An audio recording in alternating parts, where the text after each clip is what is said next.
place where they offered sacrifices, and let foundations of it be firmly laid.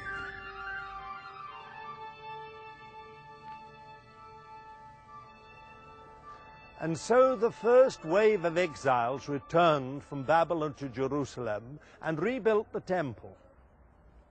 Among the nobility of Israel, who had originally been taken captive to Babylon, was a young man by the name of Daniel, who was given a series of remarkable prophetic visions.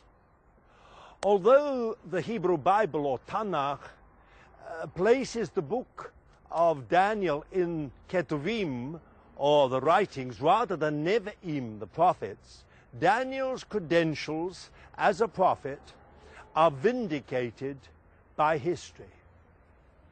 He accurately predicted the fall of the Babylonian, the Persian, the Hellenist or Greek, and the Roman empires.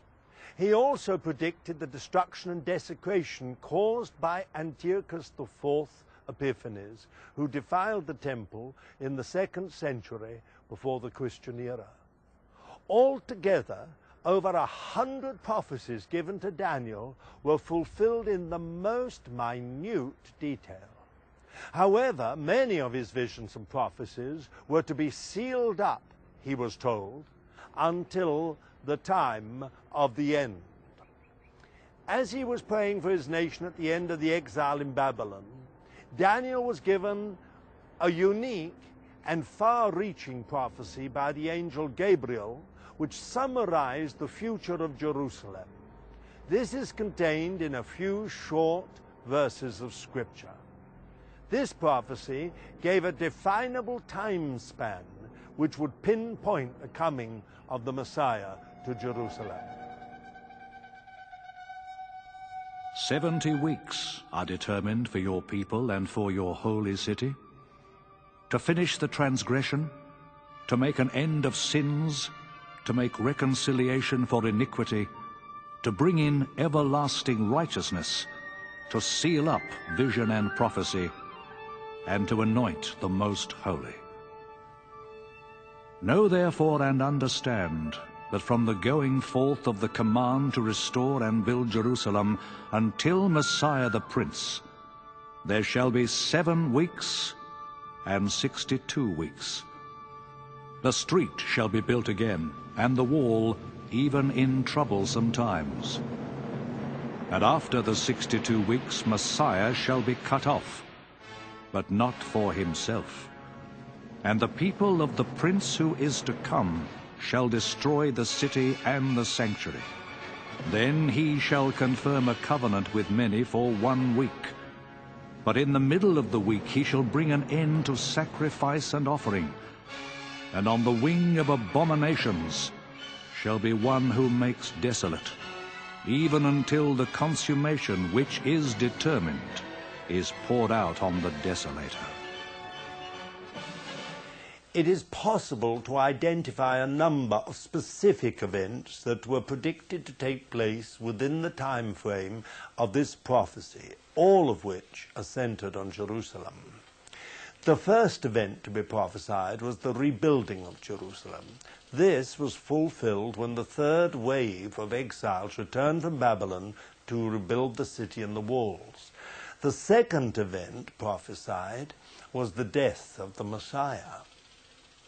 This would be followed by the destruction of the city and the sanctuary, which in turn would be followed by a period of time that would be characterized by war and desolation. We are told that the whole prophecy has a time frame of 70 weeks. Many scholars believe that in the context of this prophecy, 1 week is equivalent to a period of 7 years. If this line of interpretation is followed, then the time span amounts to a total of 490 years. It was the decree made by King Artaxerxes to restore and rebuild Jerusalem that resulted in the first event being fulfilled. If we take this decree as being the start of the prophetic clock, Then count forward 7 weeks plus the 62 weeks, that is a total of 69 weeks. We arrive at the time after which Daniel tells us the Messiah would be cut off, or, in other words, killed. The text of the prophecy tells us that his death was not to be for himself, implying that his death could be a substitutionary death for others.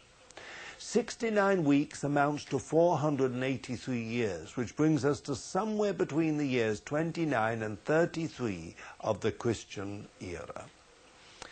As plainly as he could have stated it, Daniel showed that the Messiah should have come 483 years after the decree to restore and rebuild Jerusalem, and some time before the city and the temple were again destroyed.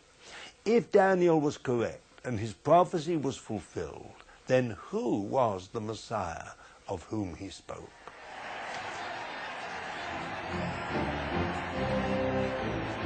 Right on schedule, according to Daniel's prophecy, the one whom the inhabitants of Jerusalem proclaimed as the Son of David triumphantly entered Jerusalem on a donkey. In doing so, he fulfilled a prediction by another of Israel's prophets, for Zechariah had proclaimed, "Rejoice greatly, O daughter of Zion. Behold, your king is coming to you. He is just and having salvation, lowly, and riding on a donkey, a colt, the foal of a donkey." His death, predicted by Daniel, was confirmed by other prophets of Israel. Isaiah had declared, "He was led as a lamb to the slaughter, for he was cut off from the land of the living. For the transgressions of my people he was stricken. My righteous servant shall justify many, for he shall bear their iniquities." At around 3 o'clock in the afternoon of the 14th of Nisan, just as the Passover lambs were being slaughtered, a crowd gathered outside the city walls of Jerusalem at a place called Golgotha, the place of the skull. They had come to mock and gaze at the Messiah, of whom the prophet Daniel had spoken, as he hung on a Roman execution stake.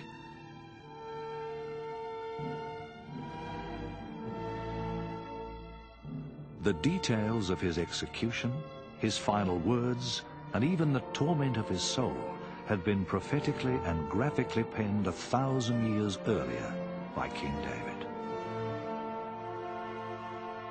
My God, why have you forsaken me?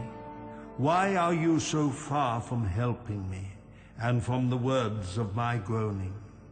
I am but a worm, and no man, a reproach of men, and despised of the people.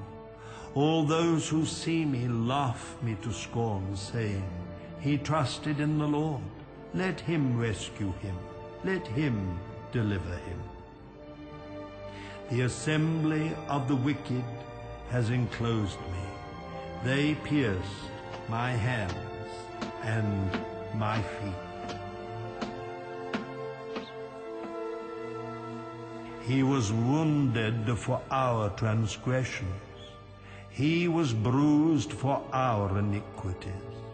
The chastisement for our peace was upon him, and the Lord has laid on him the iniquity of us all.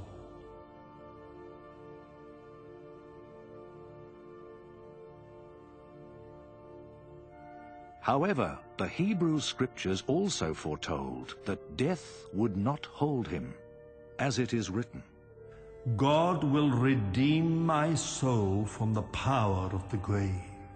For you will not leave my soul in Sheol, nor will you allow your Holy One to see corruption. At your right hand are pleasures forevermore.